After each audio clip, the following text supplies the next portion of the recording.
একই কারণে তোমার অধিকার সম্রাজ্ঞীর ওপর প্রতিষ্ঠিত হয় না। তার জন্য তোমার সম্রাজ্ঞীকে দূত খেলায় তোমায় জয় করতে হবে।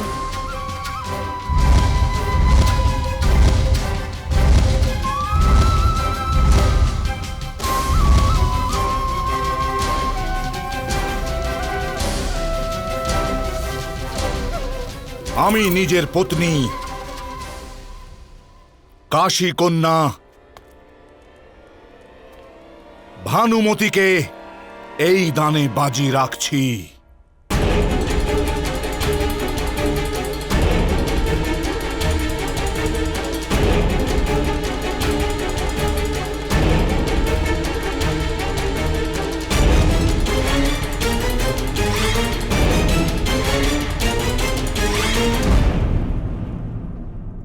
বসো দাস যুধিষ্ঠির, এখনো তোমায় আরো একটা দান খেলতে হবে। বসো।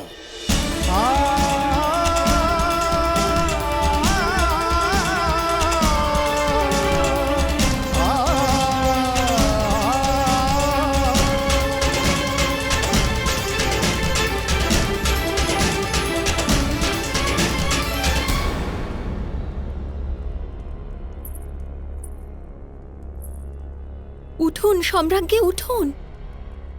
সময় থাকতে নিজের সম্মান রক্ষা করুন। না বৃষালী, সম্মান কেউ ছিনিয়ে নিতে পারে না, তা কেবল ত্যাগ দ্বারাই নষ্ট হয়। আমি যাজ্ঞসেনী নিজের প্রাণ ত্যাগ করতে পারি, কিন্তু নিজের সম্মান ত্যাগ করতে পারবো না। তুমি যাও বৃষালী, নিজের স্বামীর সম্মান রক্ষার জন্য প্রার্থনা করো।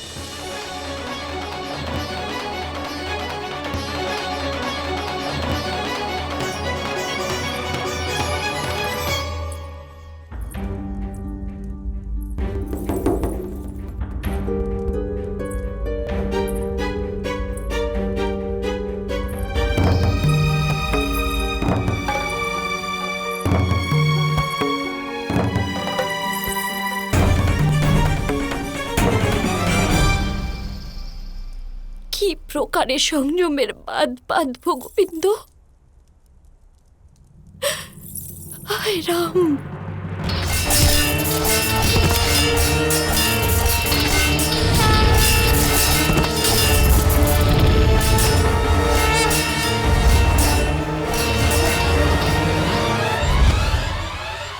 অসম্ভব! জ্যেষ্ঠ, আপনি পাঞ্চালীকে বাজি রাখতে পারেন না। জ্যেষ্ঠ, আমার পূর্বাভাসকে সত্য হতে দেবেন না।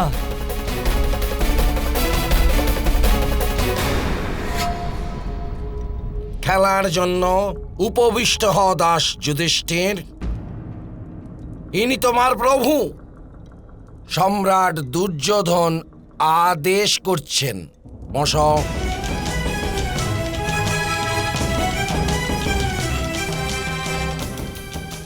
আমি পাঞ্চালীকে বাজি রাখতে পারবো না। এখন নিশ্চয়ই বলবে না পতির তার পত্নীর ওপর কোনো অধিকার থাকে না। যেরূপ ভাইদের স্বাধীনতার ওপর তোমার অধিকার প্রদর্শন করেছ, সেরূপ নিজের পত্নীর স্বাধীনতার ওপরেও অধিকার আছে বলে তোমাকে মানতে হবে।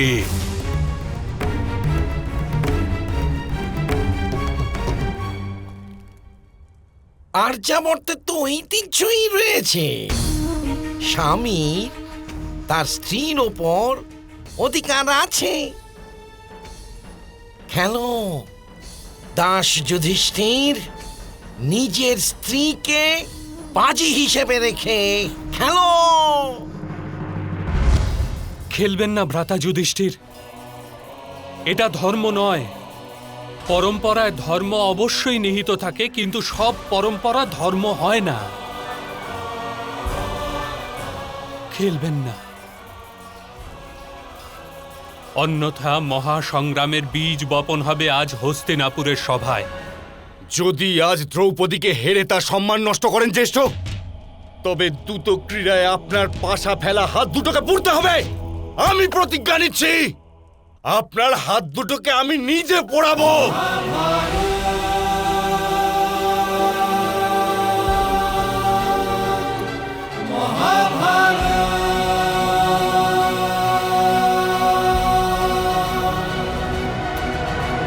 আমি তোমাকে আদেশ প্রদান করছি, খেলো দাস যুধিষ্ঠির, খেলো।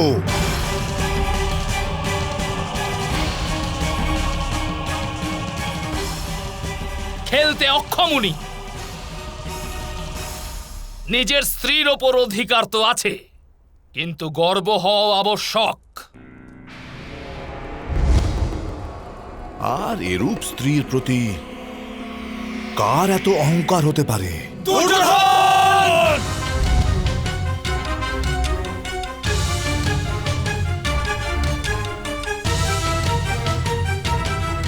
দুর্যোধন, আমি তোমাকে সব দিচ্ছি। যেদিন তুমি মরবে, মৃত্যু যন্ত্রণায় কাতরাবে, না বেঁচে থাকবে, না যমরাজ তোমায় মৃত্যু দেবে।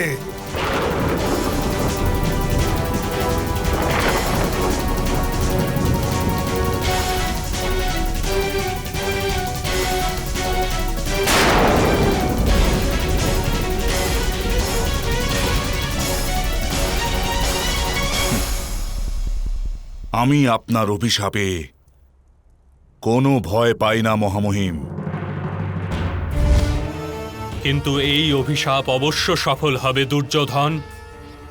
7 বার আকুল হয়ে মৃত্যু ভিক্ষা করবে, তবেই মৃত্যু আসবে তোমার। জীবনের সব অধর্ম, দুঃখ আর পীড়া হয়ে অন্তিম সময় আঁকড়ে ধরবে তোমার আত্মাকে দুর্যোধন। আর যুবরাজ যথার্থই বলেছেন, আমার ভগিনী সম, কারণ আমার পিতার মিত্রের কন্যা সে। 5 জন ব্যক্তির সাথে সম্পর্ক রাখে যে স্ত্রী, তাকে ভগিনী বলতে আমি লজ্জা বোধ করি।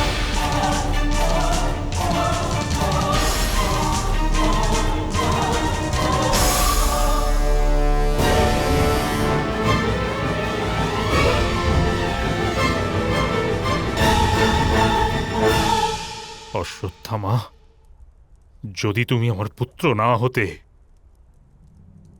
তাহলে আমি তোমাকে অভিশাপ দিতাম। এইরূপ শব্দ উচ্চারণের শাস্তি স্বরূপ আমি তোমাকে অভিশাপ দিতাম। তোমার রন্ধ্রে রন্ধ্রে কীট জন্মাক। অবশ্যই পড়বে। মনের মলিনতা শরীরের রন্ধ্রে রন্ধ্রে প্রকট হবে। সমাজ পরিত্যাগ করবে, কিন্তু অশ্বত্থামা, তুমি নিজের প্রাণ ত্যাগ করতে পারবে না। কেন দেবেন আপনি এরূপ অভিশাপ? যদি এতটাই ধর্মভীরু হন আপনি, তাহলে যান গিয়ে বধ করুন নিজের পুত্রকে। যে কন্যা সভার মাঝে কেবল জাতের অজুহাতে কোনো যোদ্ধাকে অপমান করতে পারে, যে কেবল নিজের স্বার্থের জন্য কারো সম্মান, কারো মর্যাদাকে অবহেলা করে, সেই কন্যা উত্তম চরিত্রের অধিকারিণী কি রূপে হতে পারে? অঙ্গরাজ কর্ণ, নিজের সামর্থ্য নিয়ে অহংকার করো, আর এক দুর্বল ভিক্ষুকের ন্যায় কুবাক্য ব্যবহার করছো। স্মরণে রেখো, তোমার সমস্ত সামর্থ্য, সমস্ত জ্ঞান, সর্বস্ব হারিয়ে মৃত্যু হবে। এক হীন আত্মা নিয়ে মৃত্যু হবে তোমার, দরিদ্র হয়ে।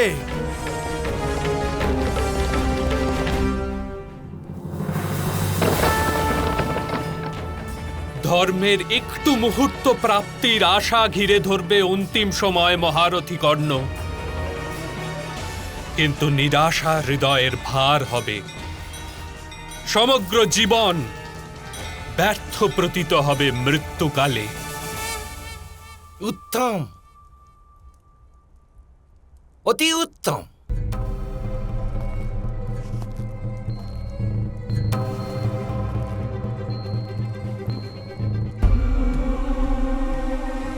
তাহলে এটা প্রমাণিত হয়ে গেল যে দাস যুধিষ্ঠিরের নিজের স্ত্রীর ওপর অধিকার তো আছে, কিন্তু গর্ব না নেই।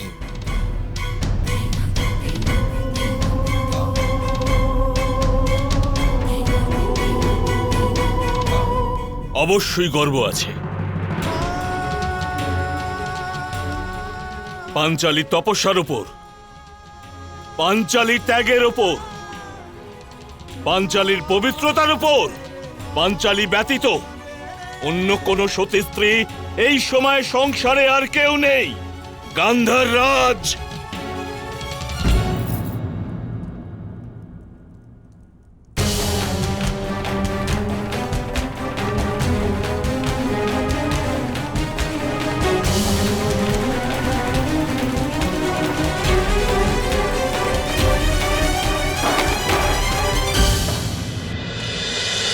মহাভারত।